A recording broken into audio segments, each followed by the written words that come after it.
The final challenge. What was the final challenge on the Vipassana retreat? More about that right after the intro. Welcome to the Day 1 Journey, episode 539. Cha-ching, yeah! By the way, I'm here at my favorite hostel in Laos. But back to the episode. Can you guess what was the final challenge on the Vipassana retreat?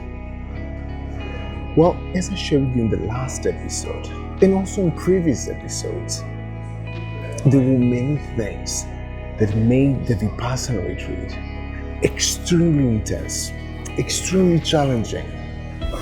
We were isolated from the world. We couldn't speak to one another. We couldn't speak to our friends and families. We didn't have our phones. We didn't eat when we wanted. We didn't write, we didn't read, and the biggest challenge for me, as I showed you in the last episode, was having no escape. The only thing we were doing was meditating for hours, 10, 12 hours every single day. And I had nowhere else to escape to. In the last 3 days of the retreat, it was so big, it was so intense because the schedule, this is the final challenge. The schedule for the last 3 days of the meditation retreat was no sleep. No sleep. Can you imagine yourself not sleeping for 3 days and 3 nights? So this was the schedule, and I wasn't sure that I'm ready, because I felt as though they were taking the only thing that I had left, sleeping. And during the Vipassana retreat, we started with 6 hours of sleep from day 1, and I think it was day 14 or so, when they pushed us for just 4 hours of sleep every day.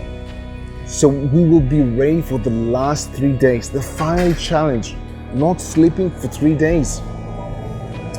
And I felt as though it was the last thing that I could escape to, sleeping. And in my everyday life, it's not that I use sleep as an escape, but I do prioritize it. I want to have the energy, I want to have the vitality every single day. I wake up early, but I go to sleep early. I try to have a nap every day, so I will have the energy. And then when they sort of took it away from me, to be honest, I was really like, I had no idea if I could make it. And I like challenges, I like to push myself to the limit, but I just didn't know. I didn't know if I could make it. In the next episode, I'll share with you how I dealt with it.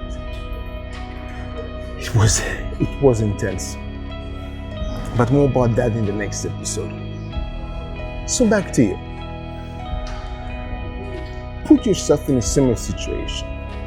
Let's say you cannot speak to your friends, you have no phone, you cannot read or write or watch anything, and you cannot even sleep.